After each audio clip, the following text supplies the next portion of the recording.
Hello friends, welcome to my YouTube channel. आज मैं लाई हूँ आपके लिए एक न्यू वीडियो और इस बार का टॉपिक है हमारा स्किन। हमने स्किन टॉपिक चूज़ किया है। यहाँ पे हम डिस्कस करेंगे कि कौन कौन से इंपॉर्टेंट एमसीक्यूज़ आपके प्रीवियस ईयर एग्जाम में आ चुके हैं और कौन कौन से इससे रिलेटेड पूछे जा सकते हैं। तो चलिए स्टार्ट करते हैं अपने क्वेश्चंस। अगर आप चैनल पर नहीं हुए तो प्लीज़ सब्सक्राइब करें जिससे आपको और भी इंपॉर्टेंट इन्फॉर्मेशन मिल सके। क्वेश्चन नंबर फर्स्ट है हमारा, skin is the part of which system in the body. Skin body के कौन से सिस्टम का पार्ट है? तो यहाँ राइट आंसर होगा आपका इंटीग्यूमेंट्री सिस्टम का। चलिए यहाँ पे दिया गया थोड़ा सा एक्सप्लेनेशन देख लेते हैं। The skin epidermis and dermis and its derivatives hair nail and the subcutaneous tissue called integumentary system. Skin और उसके लेयर एपिडर्मिस और डर्मिस और साथ ही साथ इसमें आता है आपका हेयर और नेल्स और यहाँ प्रेजेंट होते हैं नीचे आपकी फैटी टिश्यू जिसे हम सबक्यूटेनियस टिश्यू कहते हैं। इन सब को मिला के हम कहते हैं इंटीग्यूमेंट्री सिस्टम। तो चलते हैं नेक्स्ट क्वेश्चन की तरफ। The body system responsible for detection of touch pain and pressure. Body का कौन सा सिस्टम आपके टच पेन और प्रेशर के लिए रिस्पॉन्सिबल होता है? तो यहाँ भी राइट आंसर होगा इंटीग्यूमेंट्री। देखते हैं हम question number 3, largest organ of human body. तो ह्यूमन बॉडी का लार्जेस्ट एक्सटर्नल ऑर्गन या फिर लार्जेस्ट ऑर्गन है आपका स्किन। यहाँ देखते हैं थोड़ा explanation. Skin is the largest organ of the body which surface area is 2 metre square 22 feet square and weight is about 4.5 to 5 kg, approx 7% of total body weight। Skin क्या है? आपके body की largest organ है। लगभग इसने 2 metre square तक का area cover up किया है और इसका वेट होता है 4.5 to 5 kg और इस पूरे बॉडी वेट का होता है 7% of body weight. Question number 4 है, which is the external largest organ in the body. Body का एक्सटर्नल मतलब ऐसा ऑर्गन जो बाहर से हम देख सकते हैं वो कौन सा है? तो यहाँ राइट आंसर होगा सेम स्किन। अगर हम इंटरनल की बात करते हैं तो उसमें आएगा आपका लीवर। क्वेश्चन नंबर 5 है, what is the superficial layer of skin called. Skin की जो सबसे ऊपर वाली ये सुपरफिशियल लेयर होती है उसको हम क्या कहते हैं? तो यहाँ राइट आंसर होगा एपिडर्मिस। अगर हम स्किन की लेयर की बात करें तो सबसे पहले आती है एपिडर्मिस, फिर डर्मिस, फिर आपका आता है सबक्यूटेनियस टिश्यू या subcutaneous layer of epidermis, sorry skin. ये आपका क्वेश्चन नंबर 6। इसमें क्या करना है? Match the following. Match the following में क्या होगा? यहाँ पे आपकी दी है लेयर्स और फिर बताना है कि क्या काम या कहाँ पे ये इन्वॉल्व होती है। तो पहला है स्ट्रेटम ल्यूसिडियम, सेकेंड है स्ट्रेटम कॉर्नियम, थर्ड है स्ट्रेटम बेसेल और फोर्थ है रेटिकुलर लेयर ऑफ डर्मिस। तो यहाँ राइट आंसर होगा आपका सी 4, 3, 1, 2। तो चलिए देखते हैं इस हिसाब से क्या क्या आंसर्स होंगे आपके। यहाँ राइट आंसर होगा आपका 4, 3, 1 और 2। तो स्ट्रेटम ल्यूसिडियम क्या है? Translucent cells of epidermis. Second है स्ट्रेटम कॉर्नियम, इसका आंसर है आपका third layer of dead cell. जो डेड सेल्स की लेयर होती है इसको हम स्ट्रेटम कॉर्नियम कहते हैं। स्ट्रेटम बेसेल ये होगा आपका region involve in rapid cell division, ऐसा रीजन जहाँ पे बहुत तेज़ी से या रैपिडली सेल डिवीज़न होता है। फोर्थ है रेटिकुलर लेयर ऑफ डर्मिस, इसका आंसर होगा आपका second deep region of the dermis. ये कहाँ पे होती है? डर्मिस के बहुत डीपली या बहुत अंदर के रीजन में ये रेटिकुलर लेयर डर्मिस की पाई जाती है। तो यहाँ हमने देख लिया क्वेश्चन नंबर 6। यहाँ देखते हैं, यहाँ पे कुछ एक्सप्लेनेशन दिया गया है। Stratum lucidum contains translucent cell containing keratin. Stratum lucidum में कुछ ट्रांसलूसेंट मतलब ऐसी सेल जो ट्रांसपेरेंट या बिल्कुल ट्रांसपेरेंट नहीं होती हैं, वहाँ पे कैरेटिन पाई जाती है। Stratum corneum is a layer of dead cell. Stratum corneum को हम लेयर ऑफ डेड सेल भी कहते हैं। Stratum basale is a region involve in rapid cell division. Stratum basale या जो बेस पे होती है स्ट्रेटम बेसेल, वहाँ पे आपका बहुत ही तेज़ी से सेल डिवीज़न होता है। And reticular layer of dermis is the deep region of the dermis. Dermis की जो डीप रीजन या अंदर रीजन में आपकी पाई जाती है रेटिकुलर सेल या उसे हम कहते हैं रेटिकुलर लेयर ऑफ डर्मिस। चलिए देखते हैं next question. Which sweat gland is non functional in children till as of 12 year. कौन सी ऐसी स्वेट ग्लैंड है जो 12 ईयर एज तक बच्चों में फंक्शनल नहीं होती या फिर अपना काम नहीं करती? तो यहाँ राइट आंसर होगा आपका एपोक्रिन। एपोक्रिन क्या होगी? आपके 12 ईयर तक फंक्शनल नहीं होती है। थोड़ा सा देखते हैं यहाँ पे explanation. There are 2 types of sweat gland in the skin are eccrine and apocrine. हमारे स्किन में दो तरीके की स्वेट ग्लैंड होती है, एक होती है एपोक्रिन, एक होती है एक्रिन। तो among these eccrine is active since birth but apocrine become active at beginning of puberty. इसमें से जो आपकी एक्रिन होती है वो बर्थ से ही एक्टिव रहती है, पर ये जो आपकी एपोक्रिन होती है वो प्यूबर्टी एज जो कि होगी 10 से 12 ईयर के बाद ही एक्टिव होती है। Next question, melanin responsible for skin colour is secreted in. ये जो स्किन कलर आता है आपका वो मेलानिन के सिक्रीशन पर डिपेंड होता है। तो ये आपकी मेलानिन कहाँ से सिक्रीट होती है?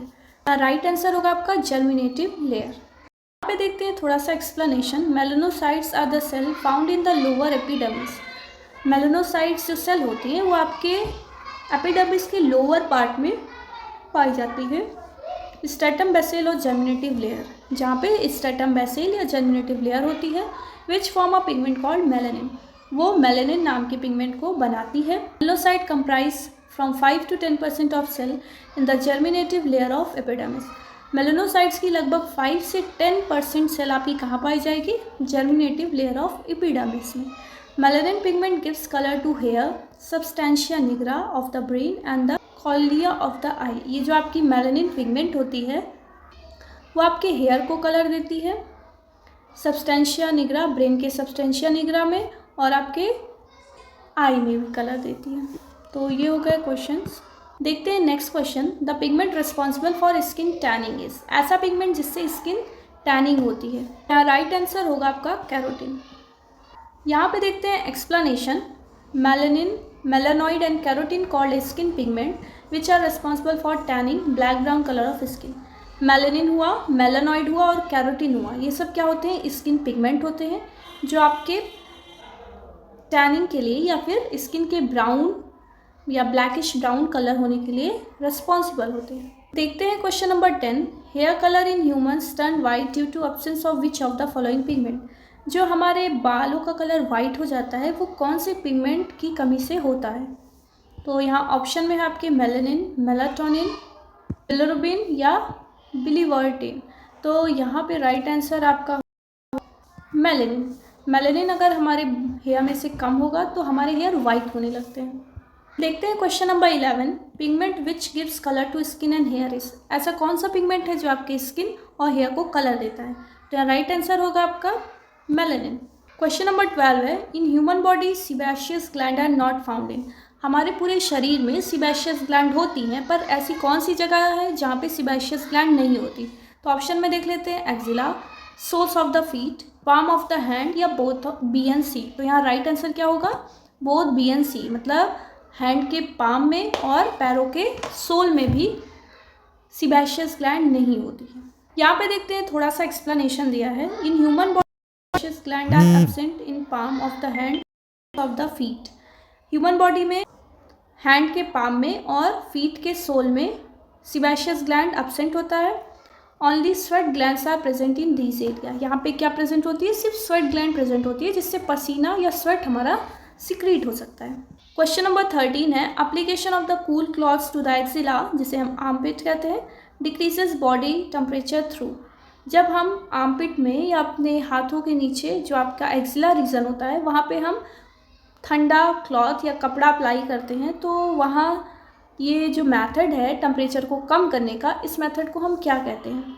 हाँ, राइट आंसर होगा आपका कंडक्शन। कंडक्शन, जब हम कूल क्लॉथ को टच करवाएंगे हमारे एक्जिला से तो वो हमारी बॉडी के कांटेक्ट में आएगी और धीरे धीरे कांटेक्ट में आने की वजह से वो अपना हीट कपड़े में ट्रांसफ़र कर देगी, जिससे क्या होगा? बॉडी टेम्परेचर डिक्रीज़ हो जाएगा।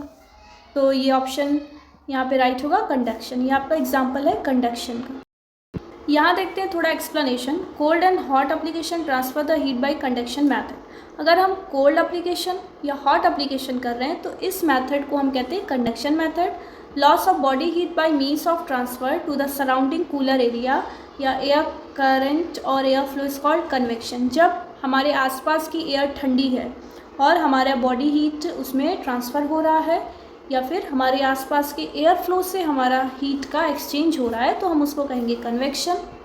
Changing from liquid to vapour called evaporation. जब आपका लिक्विड से वेपर फॉर्म में, जैसे हम पानी गर्म करते हैं वो लिक्विड फॉर्म में रहता है, फिर वेपर में चेंज होता है, इसको हम कहेंगे evaporation. The process by which energy is transported through space और मैटर इज कॉल्ड रेडिएशन। एक ऐसी प्रोसेस जिसमें एनर्जी आपकी ट्रांसपोर्ट होती है या एक जगह से दूसरी जगह जाएगी, किसके हेल्प से? मैटर के हेल्प से, या फिर कोई स्पेस जो जगह है उसके हेल्प से, उसको हम कहेंगे रेडिएशन। ये सब थे हमारे method of heat transfer. Next question हमारा, the type of heat loss that occurs when the heat is remove by air current is called. अभी ऊपर ही हमने डिस्कस किया था, जब एयर करंट से हमारा हीट ट्रांसफ़र होता है तो हम उसको क्या कहते हैं? कन्वेक्शन। क्वेश्चन नंबर 15 है, when a baby loses heat due to contact with a colder subject it is called heat loss through process of one of the following. जब एक बेबी अपना हीट लॉस या बॉडी का heat loss कर रहा है जब वो एक कोल्डर सब्जेक्ट या किसी कूल चीज़ के कांटेक्ट में आ रहा है, तो इस प्रोसेस को हम क्या बोलेंगे? तो हमने ऊपर डिस्कस किया था, जब कांटेक्ट में आके हीट ट्रांसफ़र हो रही है या हीट एक जगह से दूसरी जगह जा रही है, उसको हम कहते हैं कंडक्शन। देखते हैं question number 16। A dash is a cell that manufactures and store the protein keratin. ऐसी कौन सी सेल है जो बनाती है साथ ही साथ स्टोर करती है एक प्रोटीन जिसको हम कैरेटिन कहते हैं? तो यह नाम से ही लग रहा है हमें कि जब बात यहाँ पे कैरेटिन की हो रही है तो राइट आंसर क्या होगा? कैरेटिनोसाइट। ये सेल्स आपकी कैरेटिन को बनाएगी, साथ ही साथ उसको स्टोर करती है। देखते हैं, थोड़ा सा एक्सप्लेनेशन दिया है यहाँ पे। About 90% of epidermis cell of skin are keratinocyte horn-like which arrange in 5 layers and produce protein keratin. लगभग एपिडर्मल सेल की 90% सेल आपकी कैरेटिनोसाइट होती है। इनका शेप कैसे होता है? हॉर्न शेप, ऐसे हॉर्न जैसे, इसलिए यहाँ इनको हम हॉर्न लाइक सेल भी कहेंगे।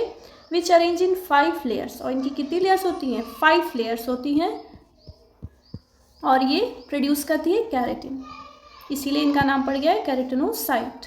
क्वेश्चन नंबर 17 देखते हैं। Alpha keratin is a protein present in.